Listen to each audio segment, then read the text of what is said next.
That is some serious shit right there, boy. In almost every corner of the earth. It's gonna hit the shock. Watch out. Every moment of every day. Damn. Oh my God. Cameras are rolling on the most heart-stopping, gut-wrenching, awe-inspiring This is insane. weather out there. We don't really know how to react, Look at that, dude. so we wind up mesmerized. You can't pull away. This is reality TV. You think you know your weather? Our team breaks down the science behind the storm. You could see the water flowing into the vortex. Inside the most shocking viral videos that will blow your mind.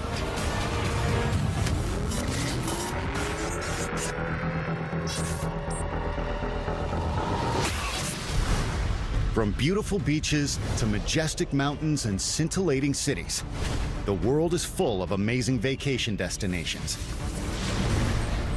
A key ingredient to a great getaway? Perfect weather. But Mother Nature doesn't always play along.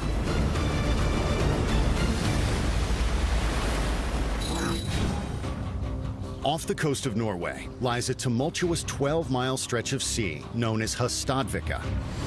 Shallow waters, plentiful reefs, and no large islands to buffer winds and waves often puts the cruise ships that sail here at its mercy.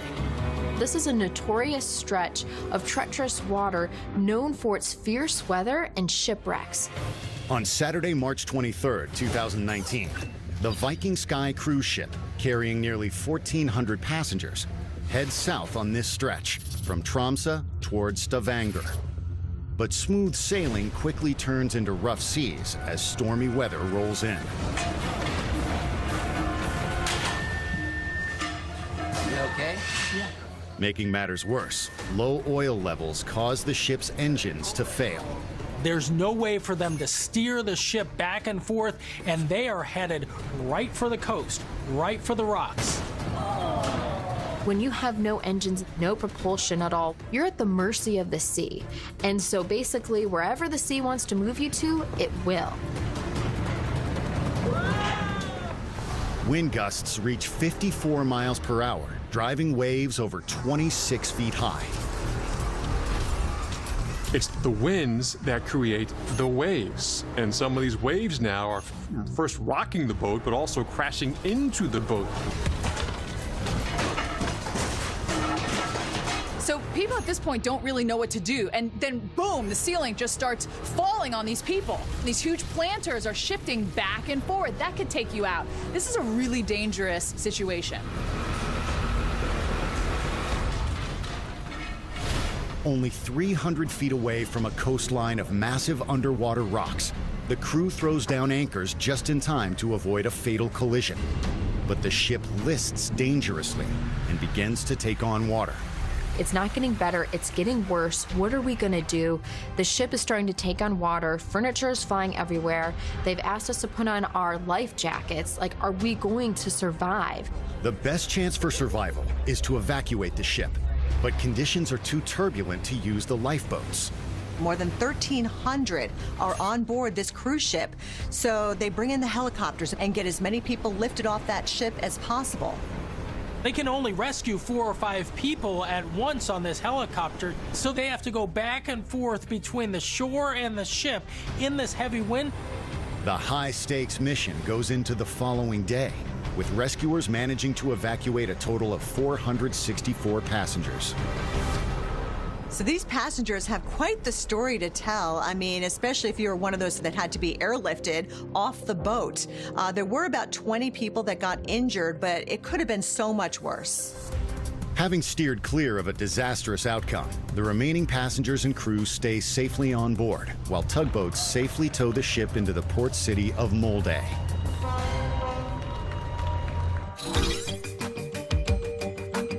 We know the mythical water gods Poseidon and Neptune, but who was the Norse god of the sea?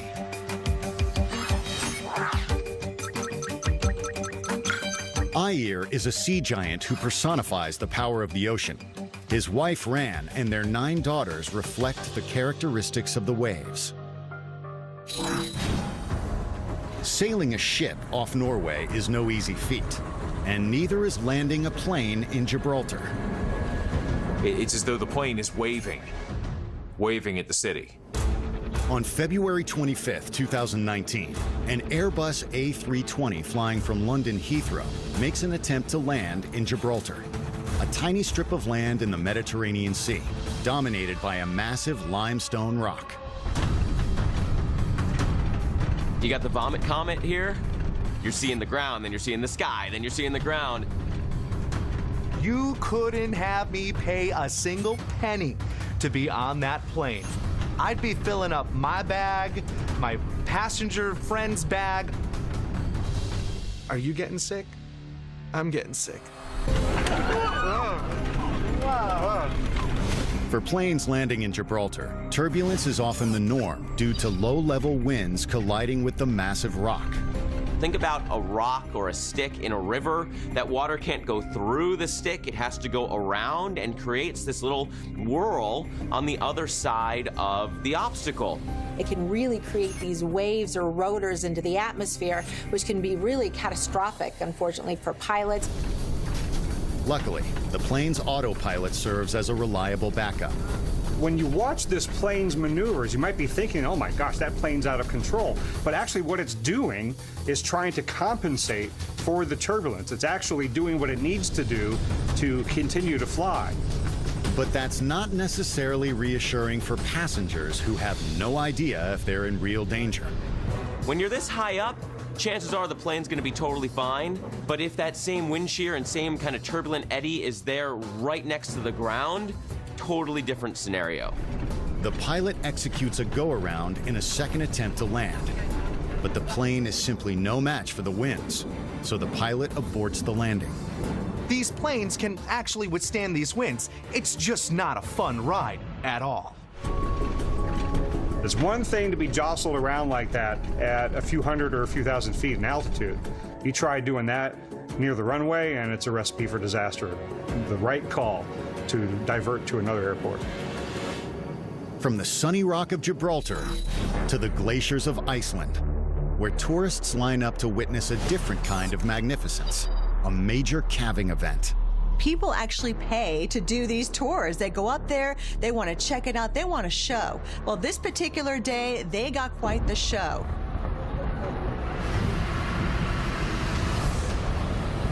So the glacier that you're looking at, that sheer face, is about 300 feet tall, but there's another maybe 3,000 feet below. It's a much larger glacier than it appears here, and that much ice falling into the water is going to displace the water. After that huge chunk of ice, and it is huge, you're a good distance away, falls into the water, this is a tsunami. And it heads straight for the tourists.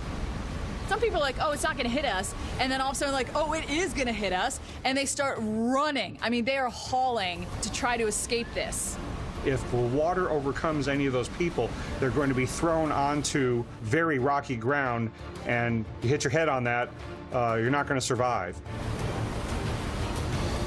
It's a close call, but luckily, everyone stays safe and dry. I think they're actually pretty lucky that they made it out of there in time. They weren't that far away, and that wave was moving very quickly. Coming up next, a massive sinkhole opens on a city street. The ground is gone. That's crazy. And swallows a driver whole. Oh no, stop, stop. And a paraglider gets the ride of his life. And later, who says snow removal is a boring job? And that's the last time Frosty the Snowman talked back to this guy. When Weather Gone Viral returns.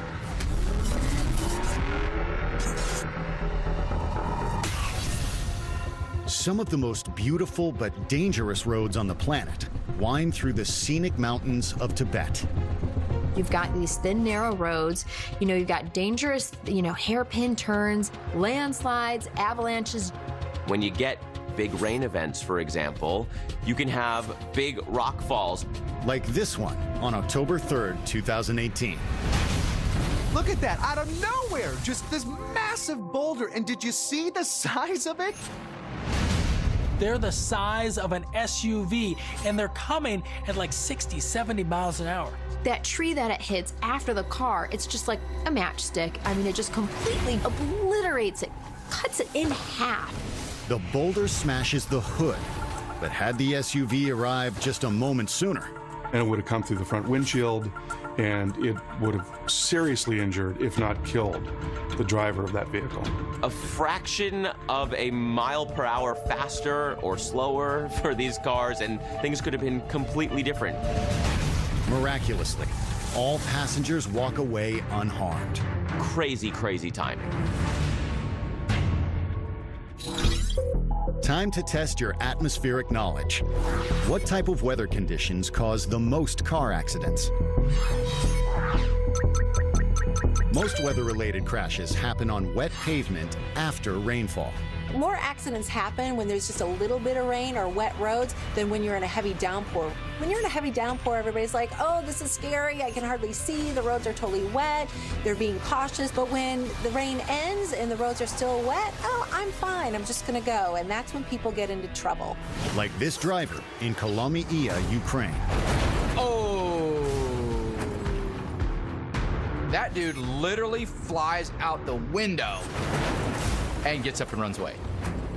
This is one of those crazy ideas that people have when they say, I don't want to wear my seatbelt because I want to be ejected from the vehicle. So the white vehicle, driving obviously way too fast for these kind of conditions. You can see the roadway is wet, so he cruises through this intersection, gets T-boned by the silver car, flips up and rolls over on top of the other car, and the guy just walks away like it was nothing. It's a miracle no one is injured. But this is an accident that could have easily been prevented. You just got to slow down and don't run those red lights. Don't run those red lights. Running a red light is completely avoidable, and so is falling into a spontaneous sinkhole. Unless, of course, you're totally distracted.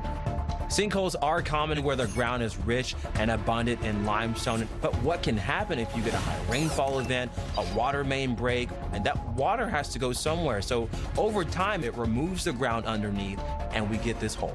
August 2017, Beihai, China. A 26-foot-long sinkhole opens up right in front of our very eyes. The ground is gone. That's crazy. But not in front of this driver's. Oh no, oh no, oh no, stop, stop! He could not stop in time. Was he not paying attention? I mean, that's a pretty massive hole. I don't know how you don't see that. Are you kidding me? He's on his phone? You end up in a sinkhole because you're not paying attention. I mean, what is so important on your phone that you miss this? The driver falls 6 feet down and manages to escape, unharmed but shaken. Don't text and drive, don't text and scoot, don't text and walk. You never know what's gonna happen. Another place to keep your phone in your pocket? A wedding. Unless, of course, you're checking the weather, which may have helped this reception in Santa Fe, Argentina, where an unexpected windstorm crashes the party. Inside, conga line. Outside, wind blowing the rainfall sideways. I don't know which party is more happening, but then wait a second. Conga line's ruined, and it wasn't because, like, Aunt Lois messed it up. This uninvited guest sends this party running for cover. Weather is just unleashed. Glass is breaking, stuff's flying. It looks like a full-fledged hurricane out there. All I can think when I look at this video is that dollar signs are flying everywhere because weddings are not cheap, and these decorations weren't either. And listen to the sound of the wind. You can just hear it lashing the building. The city is hammered by torrential rain and high winds. Now, in this scenario, you want to get as far away from windows as you can, somewhere shielded, perhaps almost taking your tornado precautions, if you will, even if this was not a tornado. Guests quickly move to the safety of the bathrooms. Not everyone's going to be able to fit in these tight spaces, but hey, it's not about comfort. It's about getting to your safe place and getting there as quickly as possible. Everyone comes out of the event unscathed. Unfortunately, the reception hall does not. very eerily scary to see the destruction of what 5 minutes of an intense thunderstorm can actually do. So this would normally be the sign of a really epic party, but Mother Nature is the cause of a lot of this damage. Like they took their vows for better, for worse. And this is like right off the bat, the worst. So it can only get better from here, right? Coming up, while some are willing to risk high winds for an extreme stunt, 3, 2, 1. others face them in their line of work. All of a sudden, boom, there it goes. Now it's airborne. And may not be so lucky. When Weather Gone Viral continues.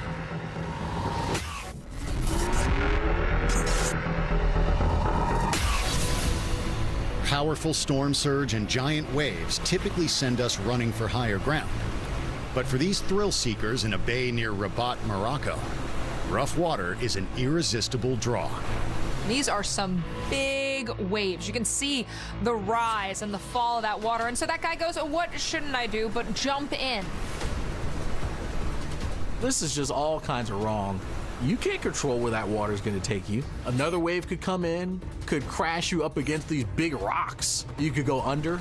But it appears this guy has a clear understanding of the surf as he gets a return trip to the top of the cliff. You can kind of see in the background there that it looks like the water gets stopped. So you're kind of in a little inlet or in a little bay right there. So think of it as being in a bathtub, right? If you pushed the water and splashed it into a bathtub, it would kind of splash up into the edge and then it would come back at you. But what goes up must come down.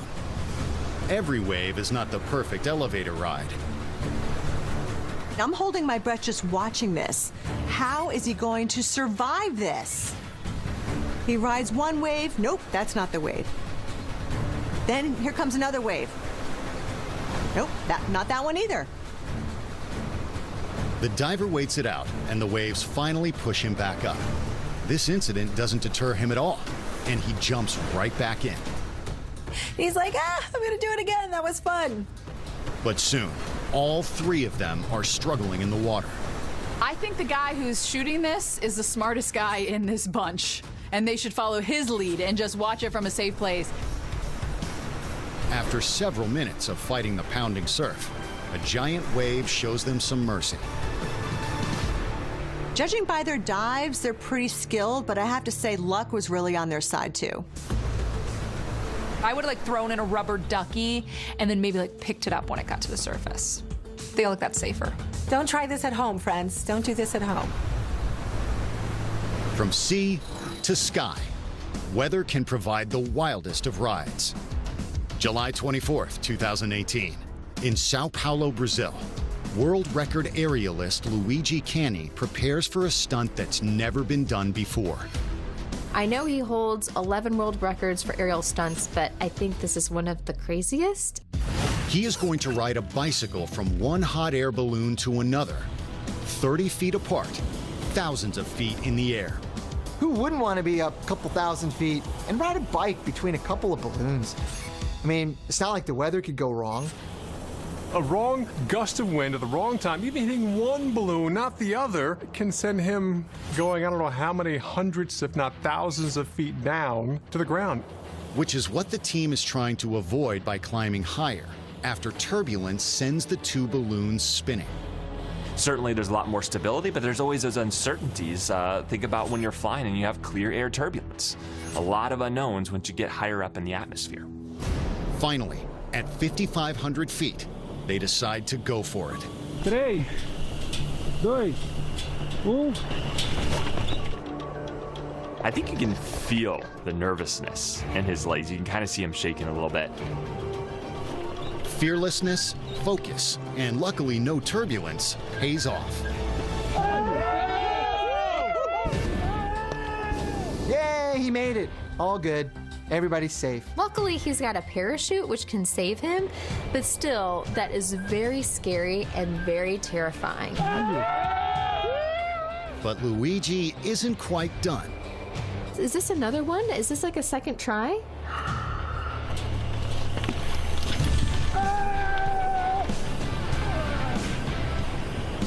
This is nuts. How come the bike doesn't get a parachute?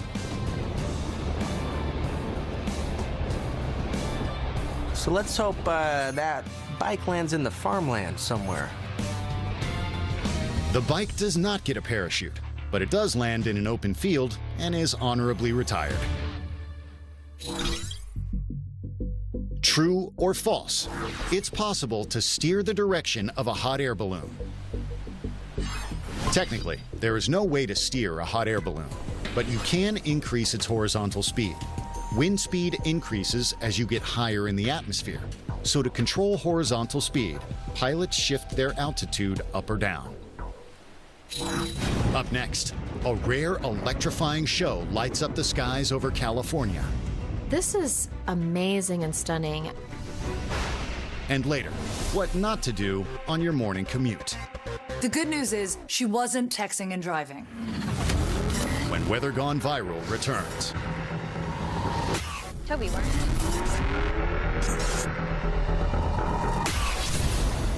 The unpredictable nature of weather. Its tricks and surprises can never be underestimated. Southern California is known for beautiful coastline and wonderful weather year-round. Not for thunderstorms. In portions of the West Coast, these are actually rare. Because of the fact of the cooler ocean temperatures, you don't get that instability you need to build a thunderstorm. But on March 5th, 2019, the conditions happened to be just right. So, California decided to put on a show like you'd see at like Burning Man. The electric light show spreads over 90 miles from Los Angeles to Santa Barbara. They had what we call the Pineapple Express, kind of like an atmospheric river of moisture coming from Hawaii to the West Coast, kind of added into it. And so they got these thunderstorms, and it was electrified. Awestruck residents whip out their cell phones to capture pictures and videos of this rare event. Oh my God! You don't see lightning in California every day, so it's really no wonder that people want to go out and take pictures and get video of it. One resident in San Pedro captures a spectacular time-lapse as lightning spans miles across the sky. This is amazing and stunning. I mean, look at that. Another extraordinary time-lapse is captured in Santa Barbara. This is so cool. We've got cloud-to-cloud lightning, but then we've got cloud-to-ground lightning as well.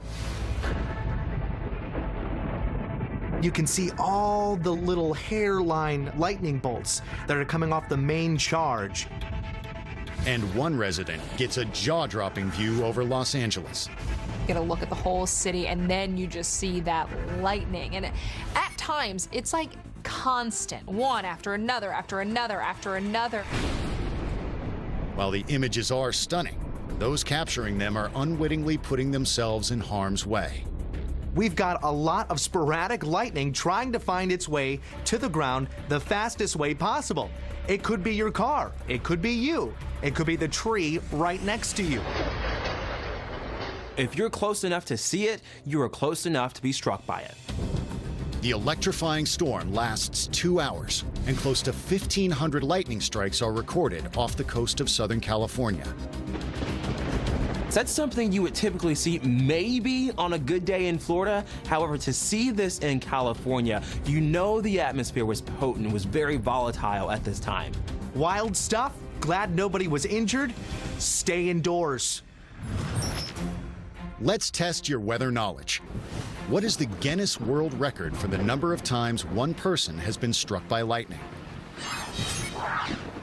U.S. Park Ranger Roy Sullivan was struck by lightning 7 times between 1942 and 1977. He survived all of them. His nickname? The Human Lightning Rod. March 21st, 2019. As thousands of tourists from around the world take in the El Castillo Pyramid at Chichen Itza, they are greeted by an unexpected visitor. It's already incredible to be in the presence of these pyramids, which are thousands of years old, and then here to have a dust devil on top of that. But this isn't just any old dust devil. Locals believe this is the angry spirit of a Mayan god. Mayan folklore will tell you that on first day of spring, the Mayan god Kukulkan is supposed to emerge from the steps there on that temple. This happens to be the second day of spring. Better late than never. That is so cool. Although they are swirling to air, dust devils aren't tornadoes. I would say that a dust devil is like a distant fifth cousin from a tornado. They are also typically weaker and form on hot, sunny days. You see the blue sky. You got plenty of sunshine coming down. The sun heats the ground heats the air, and sometimes as the air rises, you have just enough wind in play where it starts that thermal kind of rotating and spinning. It's a vortex, it's a spin to the atmosphere, and there is some debris or dust getting kicked up, but they're not usually very strong. Maybe winds max 40, 45 miles per hour. The spirit of Kukulkan goes easy on the wonderstruck onlookers. But 40 miles per hour is just enough strength to sweep an unprepared paraglider off his feet. This paraglider was one of 40 paragliders setting up to take off in a cross-country flight. It looked like a great day at first, but then this dust devil shows up. His parachute catches the wind, and he is tossed into the air like a rag doll. Those parasails, they are made to ride the wind. When you have a rapidly rotating column of wind coming through, as a dust devil did, it grabbed that one parasailer, and you can either be thrown into the bushes or quickly get control of it and let that take you up. All the other paragliders are down, they're holding down their wings. Everybody knows what to do and how to react. It's just this one guy wasn't able to react quick enough. The paragliders are in Bora, New South Wales, Australia, one of the most popular destinations for paragliding in the world. You've got some elevation to launch off of to paraglide, and normally enough dry, sunny weather to get these thermals going, which paragliders love to ride and help them go long distances. What you essentially are using is rising motion in the air. They use those thermals, right, to stay afloat. To stay aloft, you need that air current going up. And eagles and birds soaring through the air, they know how to do that. They find it, they sense it. After steering out of the dust devil, the paraglider quickly regains control and, like a bird, rides the thermals for 110 miles more. I mean, just amazing. What a story he has to tell. But not all rides on the wind end as well. August 16th, 2018, Little Rock, Arkansas. A pilot performs routine maintenance on a police helicopter. It's supposed to be a battery test. That's all they're doing there. They're not going out on a rescue mission at all. But then the wind comes. A straight line blast lifts the idling chopper right off its dolly. Then all of a sudden, boom, there it goes. Now it's airborne. And that's all it takes is a little bit of gust with that low RPM. The on-site mechanic frantically signals to cut the engine. The pilot quickly turns down the throttle, but is unable to stabilize the aircraft. He's at the mercy of what the wind and the aircraft are going to do on their own. Now, if you watch really carefully, you can see the skids. The bottom part of the helicopter gets caught up in the platform as the wind pushes them over, and pieces of this helicopter just go flying. As it turns, watch the blades turn into the vertical. That's when the danger really begins. There, now we've got an edger that's kind of trying to cut into concrete, and it shatters the blades, damages the helicopter. It also severely injures the pilot. He ends up with several broken ribs, a separated sternum, and a head injury. Did you know one of the biggest threats to flying are cumulonimbus clouds, as they indicate the development of a strong storm? The unstable atmosphere causes downdrafts combined with rain and lightning. Thankfully, using radar, pilots are able to locate and fly around the storms to safety. Coming up, tired of slipping and sliding in the snow and ice? This Russian inventor may have just the solution. And then, distracted driving takes a new turn. I hate when you're in traffic and somebody gives you the bird. When Weather Gone Viral returns. Nothing. Winters in the Czech Republic consist of snow, ice, and frigid temperatures. That makes things like driving a real pain. Oh no, you know it's bad. Oh no, This type of manual braking is never a wise option. The driver has the door open, trying to stop the car with his foot, with another person on the other side trying to pull it. The driver luckily slams its door just in time before slamming into that van. I don't care if you're so strong and you just ate spinach and you're Popeye, you cannot hold on to a car. Human strength is simply no match for a car's mass, gravity, and a slick surface. There's basically no traction. And that connection from the tire to whatever the ground is, in this case snow and some ice, becomes zero, and you're just at the mercy of that hill. What turns into a round of bumper cars might have been prevented with a simple precaution. And the traction's really, really poor, and even a four-wheel drive vehicle is no good. That's when you'd want to have chains, because those chains can really dig into the snow. Tire chains are a solid choice when driving in extremely snowy conditions, but a Russian inventor may have come up with an ingenious option. So this is Vlad, and he's got this crazy idea. He's like, you know what? The streets are always slick. How about we create a tire made out of 3,000 nails to add more grip so we don't slip and slide around as much? Vlad and his team start off by welding a flat sheet of metal around the front rims. And then they weld each nail one by one onto the sheet.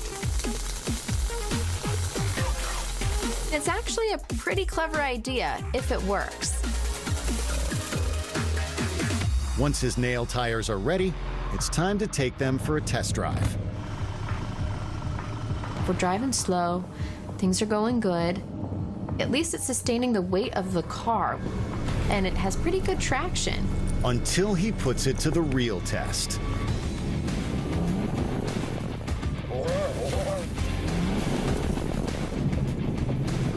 Yeah, so Vlad was going well when he was going about 2 miles an hour, but then he started to floor it.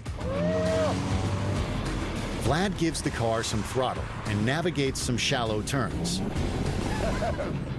The result? Oh, see, it all got squished. So if you want to go like 15, 20 miles an hour, maybe, or less, it works. But then all the nails are bent, and yeah, you can't drive on that. I don't think you should make a tire of nails. That's not a good idea at all. That was a good try, Vlad. Good try. I give him props for that one.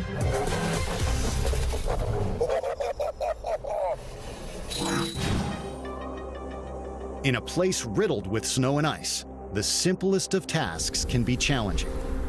However, with the right conditions, ice can be a window into a world of incredible beauty. Unbelievable. Talk about walking on water. Russia's Lake Baikal is the world's deepest lake, and when it's frozen, it's winter's artwork. It truly is. This brave man's delicate walk on ice captures crystal clear images 130 feet down. The lake's remarkable clarity is due to its high oxygen level, which supports an abundance of life. So what goes on here is that there's crayfish inside that lake that feed off of algae, and it actually cleans the water throughout.